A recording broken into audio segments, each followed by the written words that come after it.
Hello everyone, ఇవేంటో తెలుసా అండి? చిక్కుడుకాయలు ఉంటాయి కదా, అవి ఎండిపోయిన తర్వాత వాటిలో నుంచి గింజలు తీసి స్టోర్ చేసుకుంటామండి.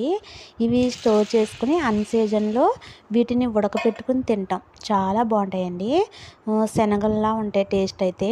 వాటిని ముందైతే నానబెట్టేసుకుని ఉడికించేసుకోవాలి. తర్వాత తాలింపు వేసేసుకోవాలండి. తాలింపు వేసేసుకుని ఆ చిక్కుడు గింజలు ఉడకపెట్టుకున్నవి ఉన్నాయి కదా, అవి కూడా ఇందులో వేసేయాలి. వేసేసిన తర్వాత కొంచెం కారం, కొంచెం సాల్ట్, కొంచెం చాట్ మసాలా అయితే వేసుకోవాలి. తర్వాత కొంచెం ఆనియన్స్, కొంచెం లెమన్ పిండేస్తే సరిపోతుందండి.